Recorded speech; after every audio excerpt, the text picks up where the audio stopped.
This morning we're talking to Peter Mansell, who's the ripe old age of 93. And what we'd like to do, Peter, I know you've been staying for 25 years, but what we'd like to do is just get a wee bit of history from you about your background and the experiences and the knowledge that you have from your previous life, how that qualifies you and how that helps you support the local community, because we know you've been actively involved in the community over the last 25 years. So perhaps we could just start at the beginning and give us some background, Peter. Yeah. Well, I come from fighting stock. My granny, for example, was an aggressive pacifist as a suffragette. She went to prison for the obligatory days so that she could wear the right insignia, because if you hadn't been to prison, you were regarded as a second-class suffragette. And I'm glad to see that they've memorised her in the list of suffragettes outside the House of Parliament now. So she was very much a person who tried to change the way that we saw Russia. She joined and became very active in the Anglo-Soviet Friendship Society.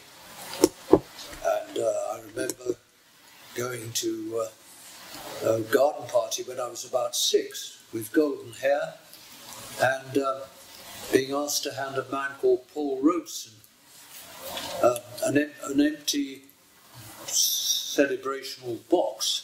It was something that I looked at halfway across the lawn. I was going to hand it over to him, and I saw it was empty, so I pointed this out to him. And he said it was quite all right, it didn't matter. After that I stopped being used for handing out celebratory boxes, which was something. My father was a pilot in the First World War, very excited to be that. He started his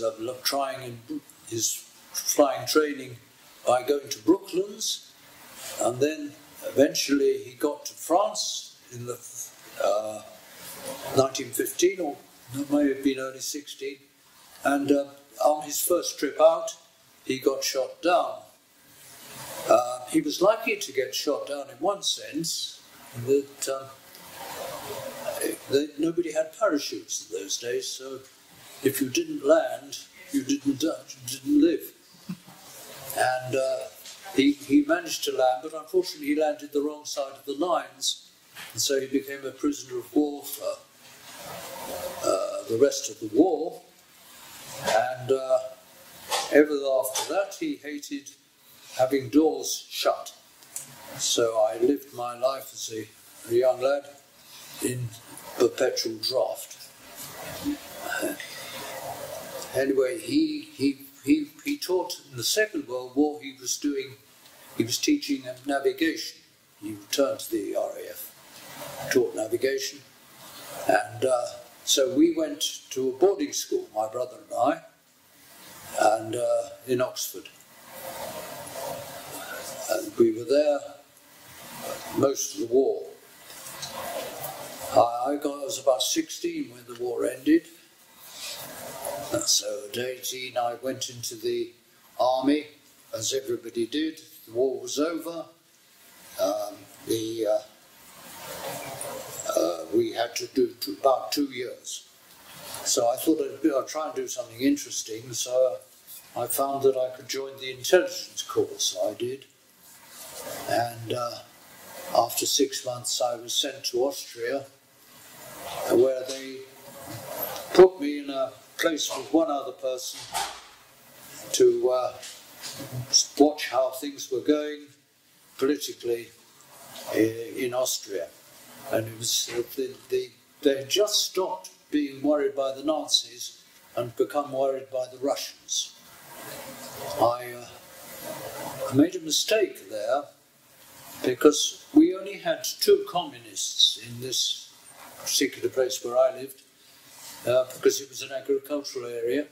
So I spent some time there, and then I went to Trieste, where there was just been a split between the Yugoslavs and the Russians, and it was a question of whether Yugoslavia was going to be invaded or not. So I spent 4 months there, partially with the Americans. The Americans had special agents who were busy analysing what was happening. The British had me and a major. I was by this time reduced to being a private because I'd been removed from my stripes from when I was in Austria on movement, and I was responsible for the report, the communism, and the Yugoslav split with Russia. So I said, this doesn't sound as though there's much left for anybody else, and they said, no, there isn't much left for anybody else. The Americans all had notices on their doors saying special agent. And so, having lost my stripes, I put up a notice saying private, which caused some confusion. They approached me and said to take it down, and I said, there's an easy way out of this. Give me 3 stripes and I'll take it down. So they said no. So I left the army when I'd finished my time, and I went to Oxford to study politics, philosophy and economics. It was a very happy time for me. I liked the study altogether, and I was very interested in all the other people who were there. It taught me something, it taught me a bit of humility, because although I thought I was quite clever, I very soon found out I wasn't very clever. There were a lot of people who were much more clever than me. Pity, but there it was. And it was as well to learn that. So I spent my time there with this activities of the politics, though I didn't want to be a politician. And my second year I had 2 close friends. One was a South African who was of interest to the South African police because he was active in dealing with opposing apartheid, and who died subsequently in a squat. The other was Rupert Murdoch, who became much better known later on, and for whom I've had no contact since he left and we both left. But at the time we were close, and it was an interesting time, and it was useful because he had a car. His father was a wealthy man by this time, and Rupert's car was useful because we meant we could go out to my parents' house, which was just outside Oxford. So we liked him, we had a very happy time there. Then I thought I'd better try and get a job. So I applied to be a clerk at the House of Commons. I thought I don't want to be a politician, but I am interested in politics. Unfortunately for me, the interview took place when I just cut myself that morning with a razor blade just on my throat, and I was covered in bandages and half an hour late for the interview. It didn't do me much good. One of the questions they put to me was, "What will you do with all your spare time, Mr. Mansell Moullin?" So they were obviously interested in me for my double barrel, but not for my ability to speak without having my neck twisted. But there you are. So I didn't get that job, so I looked around and found that the coal board were recruiting management trainees, so I went to them. And I worked for the coal board for 36 years. And I was started with 3 years training, and then I went to a coal field and spent a lot of time at collieries. After that I went to London, where I was eventually either director of manpower or an executive secretary to the board. I then, at 60, left because the industry was, by this time, running down very rapidly. I then spent some time with the Children's Society, because I was living locally there, which was dealing with things like the 3rd London Airport, and so I was quite active in that. I was vice chairman when I left, and I would have gone on with that, but my wife said she wanted to come and live in Scotland. She had been born at Straven. She wanted to come back to the land of her fathers. So we did. She'd stayed with me while I was dictating where we were by my job, and it was her turn. So we came back up here. I'd had dealings with Straven when I was sent up here for approval to see if I was a suitable son-in-law, and my father-in-law was slightly suspicious of me, I think, so he arranged a dinner at the, what's it called, the one in Townhead Street? Buckshead. Buckshead, at the Buckshead, and to be sure of this, he produced some relatives and a minister who was there to ask me questions and to see whether I was suitable. I obviously failed this test because I then became married and moved on to being in London, as I was saying earlier.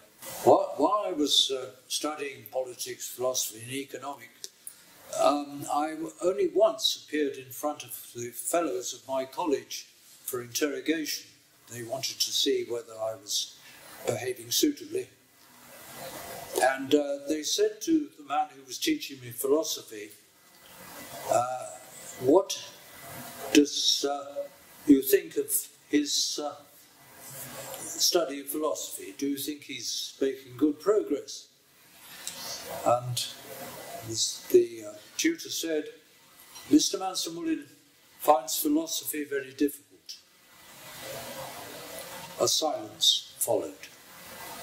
I had nothing useful to say at this point, so I kept quiet. Nor did anybody else. The silence continued for some time. And then the tutor said, he's right, you know, it is very difficult. So it was a further study of silence. And then they said, thank you very much. That was the end of my interview. So I must have passed, because I was allowed to continue to be there at Oxford for my 3 years.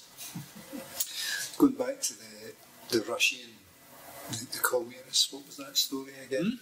Going back to the communists that you encountered during your national service. Oh yes. What was I saying about them? Oh yes. I was sent to a local authority, they were called Bezirks in Austria, where there was either one or two of us in each place representing the British military might. And one of the questions they asked was, report all the communists in your Bezirk. Well, we only had 2 that I knew of. It was mainly, most of the people were farmers, many of whom had goiter, interestingly enough. But talked about the communists, and so I said, well, there's two to report here, but this is the point at which I made a mistake, because I said they were Mr. Hamill and Mr. Zwickel. This got reported up the hierarchy, and they noticed that Hamill and Zwickel would be taken to be communists, and they thought I'd made the names up, and I was then suspected of being a humorist. It's not a task which I often had, but there it was. Here at the age of 68 or thereabouts, with my wife, who, as I say, was an old Stravonian, and we settled in the town. There's a lot to be said for a small town for retired people, because it tends to have doctors and dentists and people you need in your old age, but it's sufficiently small for people to know each other. I realised this when my father-in-law died, because I came up, I was still in London at the time, and I came up here to help with the funeral and so on. And I said to my mother-in-law, what are you going to do about letting people know about the funeral? I said, is there a local paper we could put it in? She said, no, there won't be time for that. So I said, what are we going to do? And she said, we're just going to do nothing. So I said, well, how's anyone going to know? She said, they all know. Everyone in the town knows if they want to. And of course they did. Everybody knew in those days. We didn't have echoes, we just had echoes. Everybody knew what they were doing. And what everybody else was doing, whether they wanted you to know or not. So eventually when you came to Strait, you clearly immersed yourself in the community, getting involved in various groups, because that's one of the other advantages of a small active town like Strathaven. Yes. Lots of community groups. Strathaven was an interesting town to come to at the time. It was about 5,000 people, and the majority of the people I met were living in local authority rented housing. And apparently, if you could rely upon the local authorities to do almost everything for you, by way of changing bulbs and things like that. You see, maybe they resented doing that for some people, but others just took it like that. So there was the dependence system was very marked. The town has changed over the time I've been here. It's doubled, nearly doubled in size. And all the new housing, or nearly all the new housing, has been built for people to buy on mortgages. So that the people who've come into the town have been, on the whole, people with considerable financial resources of one kind or another. So that the shape of the town has changed markedly as a result. The council at the time was felt to be opposed to much of our Strathaven, and they thought they were a toffee-nosed lot who didn't need any support. That was the theory in Strathaven. In fact, Strathaven had put together much of the money for a swimming bath with their own funding, which my mother-in-law was very active in too. So there was a history in Strathaven of self-help. When I started work, it was with a historical society called the Civic Society, and we were very concerned at the time with the castle, as we still are. The buildings are important. Some of the buildings are very important. The castle, the Common Green, and particularly Allison Green are all three areas of real importance to the town and indeed to the history of the locality. So I was very interested in all that, and then I joined the community council and served on that for over 20 years. The community council at the time was very closely controlled indeed by the local authority, which did its utmost to see that the community council had no money. This was because they were, I think, afraid at the time that the local people in Straven would want to have an increasingly amount of control over their own living and activities, and this was frowned upon, or allegedly frowned upon. During the last 20 years, I'm glad to say that this attitude on the part of Straven towards the local authority and the local authority towards Straven has markedly changed.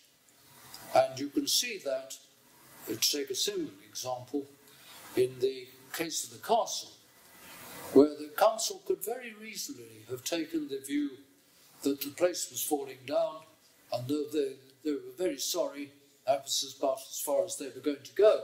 But they haven't taken that view, and they have been active in working with us for the long-term restoration or prevention of getting further damage of the castle. So one of the great things, as I say, has been the change in attitudes between the local authority and the people of Straven. We've even, I think, to some extent, come to have mutual respect. I hope so. The other thing which has made a big difference to the community council has been the arrival of wind farms, and with them money.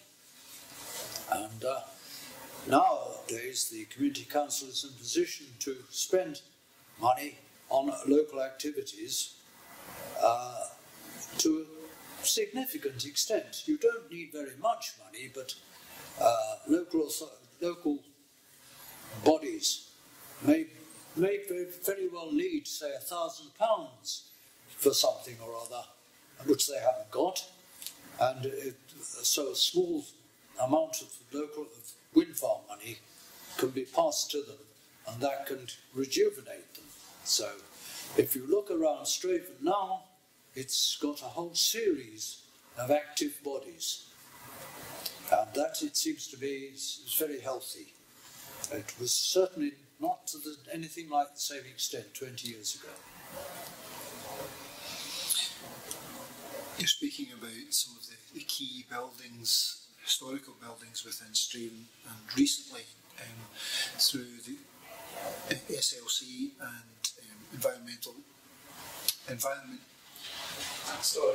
Historical Environment Scotland, HES, we've managed through the CARS project to receive £1.4 million to spend in the community, and you were instrumental in the original application for CARS.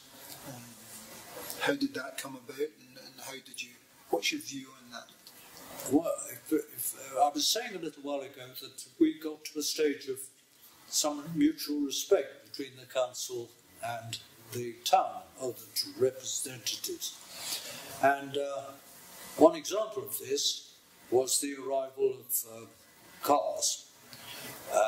The local authority had to be involved and to do a certain amount of work in relation to it, and so did we. If the local authority had not been supportive, it would never have taken off at all. As it was, we got money which we were able to put into a selection of buildings in the town. Fortunately for us, we had 5 years in which to spend the money, Unfortunately for us, COVID came along, and so we got an extra year's extension, which was just as well, because whenever you get five years to spend some local authority money, you find that all the local authority money first gets spent in year 5, or possibly at the very end of year 5, because it takes you a long time to get started. But we have been able to do a number of things in the town with this CARS money, and I hope that as a result we can protect the conservation area, which is still very much at risk. The old buildings tend to fall down. There's a lot of buildings in Kirk Street which, because they're on the A71, don't provide very attractive domestic places for people to live, and so the A71 through Straven tends to be dilapidated, and that's just one simple example of why you need to have funding. The difficulty we had with that, there were key buildings there that we wanted to resolve, to try and improve and maintain, but the owners really didn't engage with us over that 6-year period, and they still won't, and that's been disappointing for the CARS project. That some of the key buildings that we would like to have tackled weren't tackled because the people who owned it didn't engage with us, and that was a problem. Indeed. You can understand their hesitation. First of all, quite a lot of the buildings were owned by people who'd let them out to somebody else. So you had to deal with the owner and with the tenant. They then also had to put some money in, either the owner or the tenant or both. And this, of course, raised problems. If you were a tenant, for example, were you going to have security of tenure when you spent some money? And we had cases in which people came along and spent a long time discussing things, and then at the end of it, we never got to spend any money at all. Fortunately, and this is the business of everything getting tilted towards right at the end of the period, the main way in which you get people to take part is by example. And once you get some examples, others follow. But the example has to, first of all, be found, and then has to be put through a system which is very complicated because it involves money from Tollyrood, and that has to go through a whole series of hoops there. And so the actual job of getting the thing done takes a long time, and when you've taken a long time, you eventually get around to actually doing something, and it shows.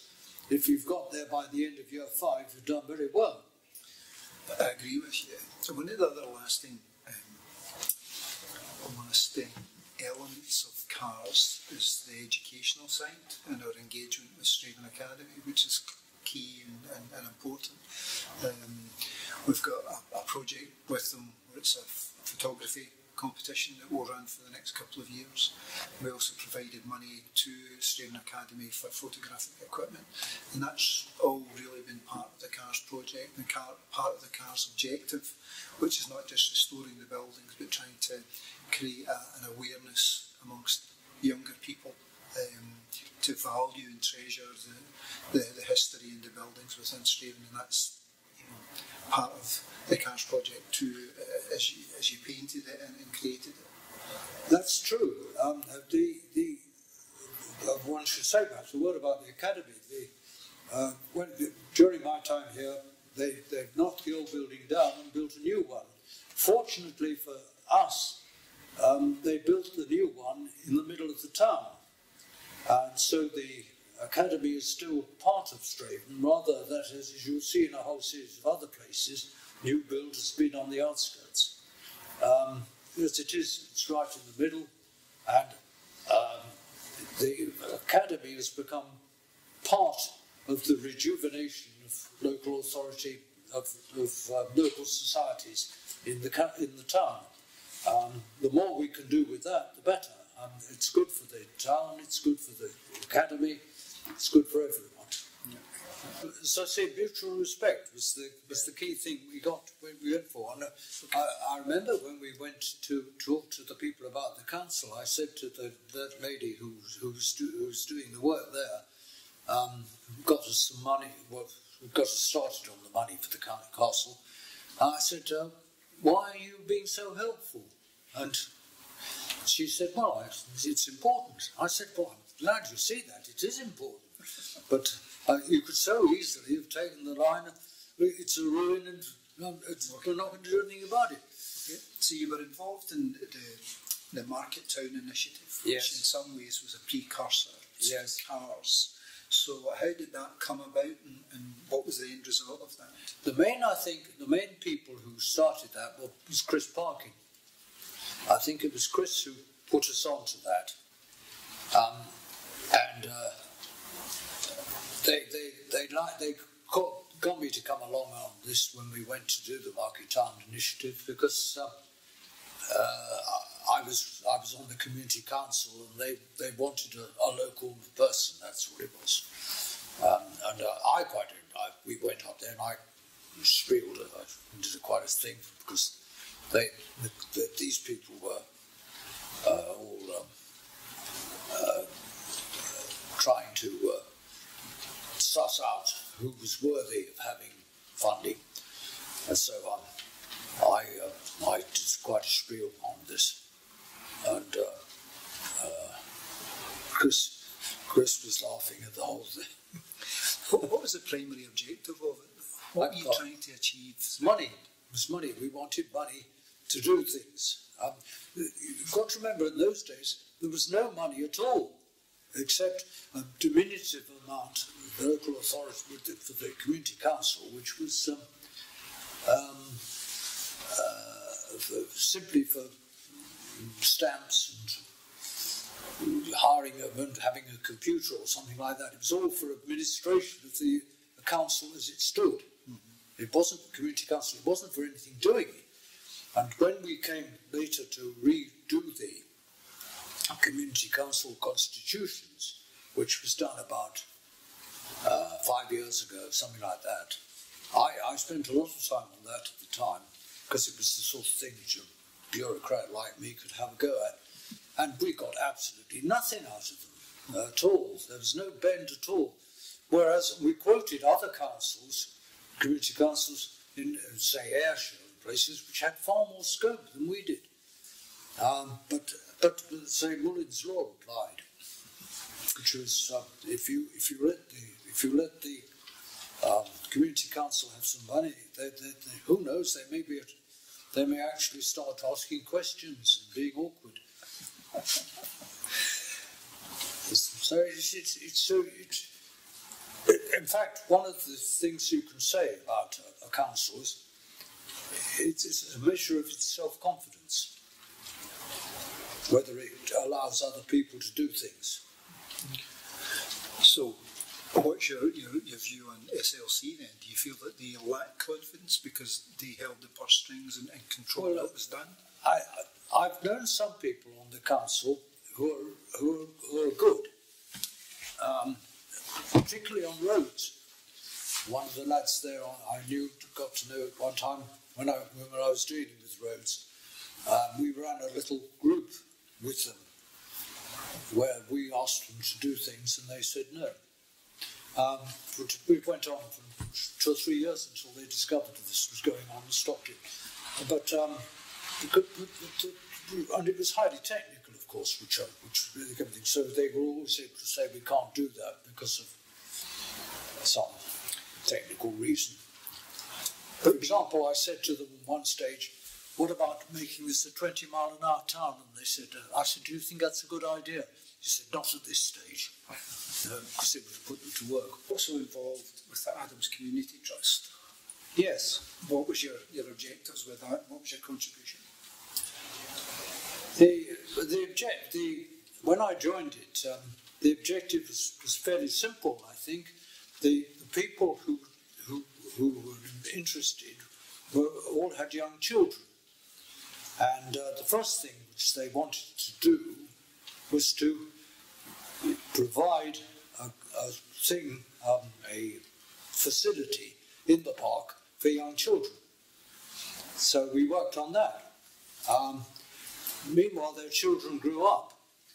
And so they did the next thing, which was the large play park. The children kept on growing, and they then did the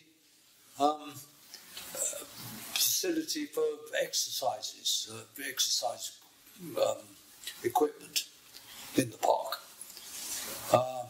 By this stage, the children had grown up, and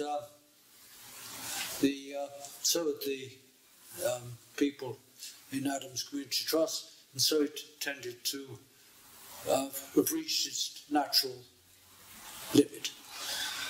And I don't know what it's doing at the moment, but I'm not doing anything with it. I think it's more or less stopped. But which is how it is with most voluntary societies. They ebb and flow, as you know. The Civic Society, when I joined, it was very active. Now it's gone. It's gone. Yeah. But that's fine. That's these things. They all depend upon very few people. I mean, as you know, although we've now got in the town more and more things with which for example, Leslie's involved, they all depend upon a very small proportion of the total population. And on the whole, there's a vast overlap. If they're interested in one thing, they're probably interested in another. So it's not going to change, though. You'll always find that there's a small core of people. That's right. To organise. That's it, and it's true, actually, of organisations generally. I remember the man on the door of Hobart House in London. We had about 1,000 people living in the building. And somebody once said to him, how many people work here? And he said, about 10%. I think he was about right. See, when you look back on your involvement in the community groups, within Straven in particular, what do you think you as an individual have brought to them? Is it your organisational skills? Is it your management experience? What do you think your core contribution to these things are? Forgetting about the end objective, it's how you got there, it's the process. I think it was the fact that I'd come from places where there were big decisions to be made. Were we going to do this or do that? We were spending, I was the secretary of a committee, for example, at one time, which was spending hundreds of millions of pounds. And we had to try and see that we spent it sensibly. So when we came to here, very much the same thing applied. Just instead of hundreds of millions, it was tens of pounds. But the principles which apply are the same, really. You ask yourself what you're trying to do, and then you ask yourself how you do it. But you do it in that order. The key thing, which I think we were able to contribute a bit towards, was what are you trying to do? And funnily enough, it's quite a difficult question sometimes. And if you can be clear on that, you're a long way forward. I think not always is that question asked. And I think it takes a certain type of person to challenge these views and to ensure that the objectives are achieved for the right reasons. Yes. I trust you, Daniel. think, as I say, I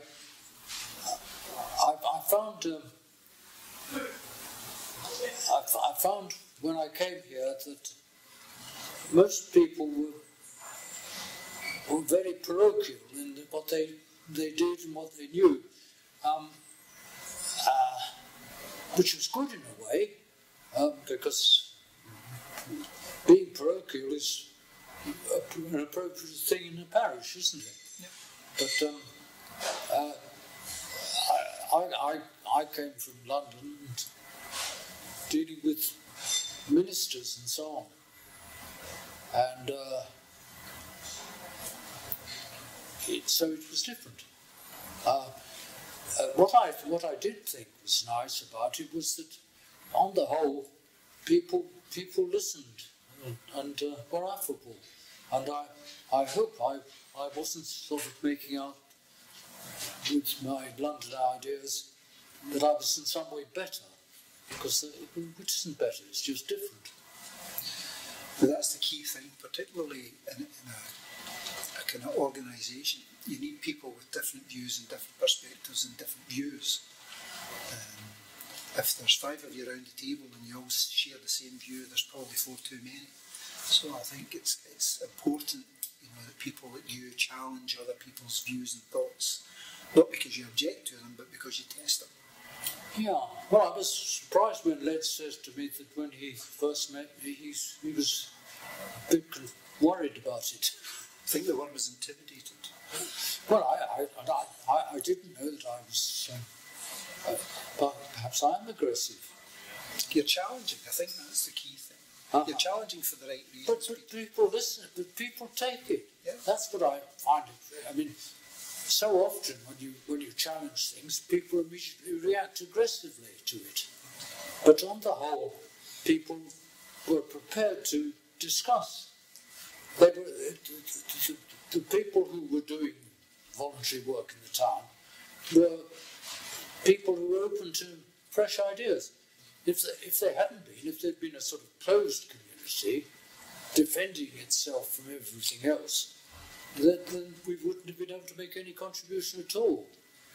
But no, I think the thing I saw first was what I came to realise was your forensic ability to analyse and to come up to the crux of what was important. And it was challenging, but once I understood that and recognised it, it became a real asset to be involved with it. Well, I'm glad to hear you say.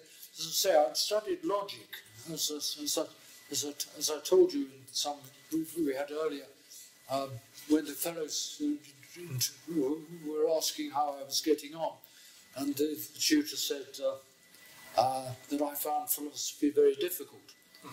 And there was this long pause, and then eventually he said, he's right, it is very difficult. And I was very fortunate to have the opportunity to have that forensic introduction to life there. And it was useful in the Coldboard too. When I started, for example, I went as a management trainee to an area office which had 15 colliers, and I got there, and there was a certain amount of hostility, and a considerable amount of hostility, and so I said, what's this all about? And I made inquiries. What they've done is they'd opened the management training scheme for the first time to internal applicants that year. And 200 people from this office had applied for the management system. And none of them had got to the final, much less been offered a job. And then this youth turned up with a queer name and on a queer manner. And they looked at him and they said to themselves, what's he doing here?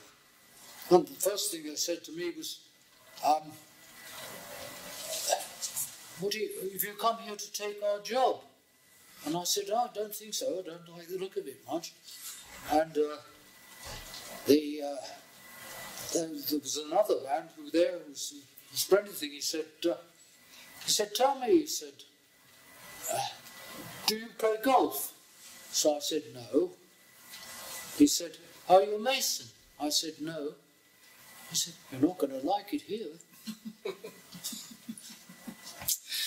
Right, okay, moving on. One of the interesting things that I found as part of the John Hastie Museum Trust is that you donated Harry Lauder's chair. So what's the story behind that? It's very simple. There was a auction after Harry Lauder's death. His daughter, I think what was happened to his daughter, but anyway, at some stage they were selling off. They had a big auction, and I got actually managed to get hold of a copy of the auction list, which I donated to the Museum Trust. And my aunt, who was living in the town at the time, went to the auction and she bought the chair. So when she died, we got the chair, and I looked at it, and I just said to the trust, would you like to have it? And they said yes, they would. But it's simple as that. Auntie had bought it at the auction. But it's interesting because the auction itself, the auction book is well worth looking at, actually, for what was there. My wife, who remembers Harry Lauder when he was around, she said he was not well liked in the town.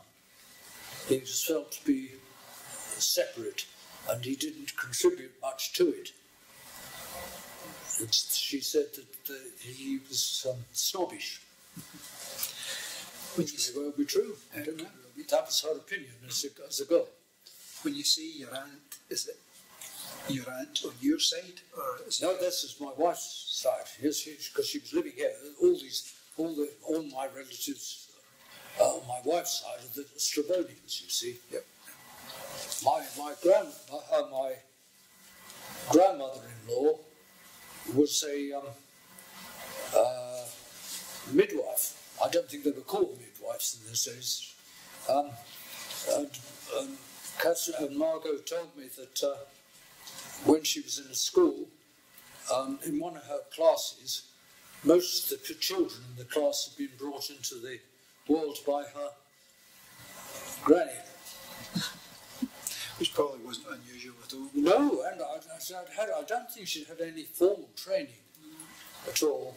And apparently the first lot of people she had to go to, she had triplets, and it was to an Italian lady who spoke very little English.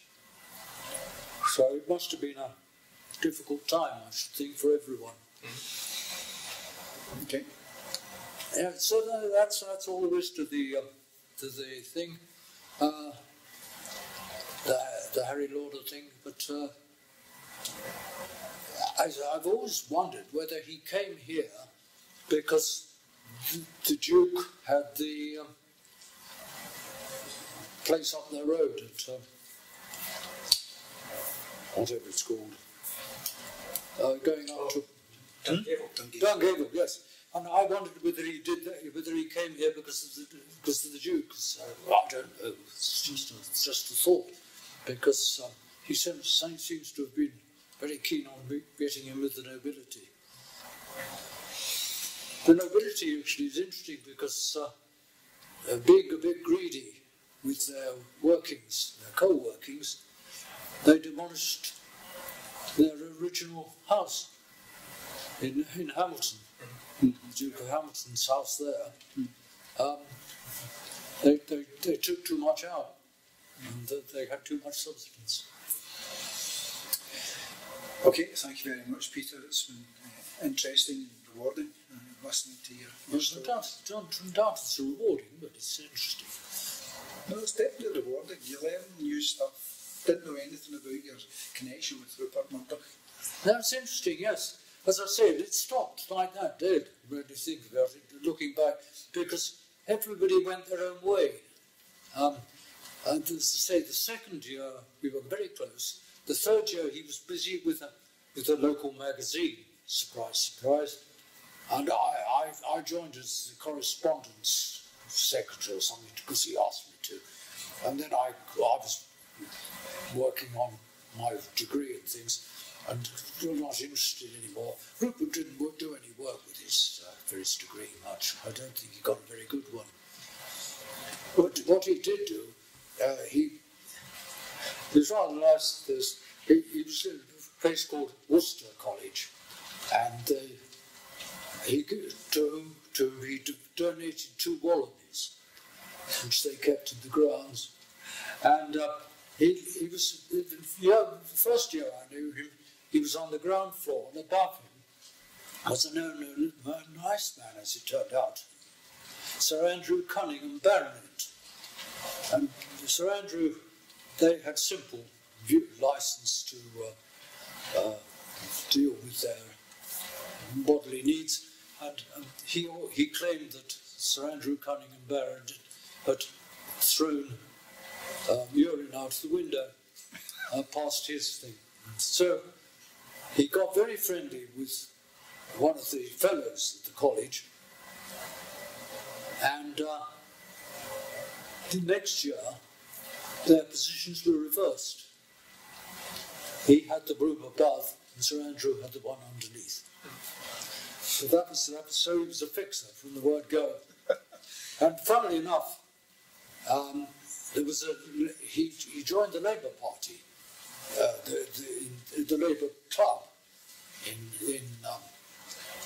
the place, and you weren't supposed, for some reason, to go around trying to secure votes. You were supposed to stand back from this and just hope that people voted for you. There was no what's the word I want?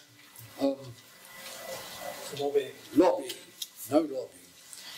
And Rupert, of course, lobbied, and because he wanted to be chairman of the Labour Party at the time, and so he was disbarred by the current chairman of the time, who's an old friend of mine now.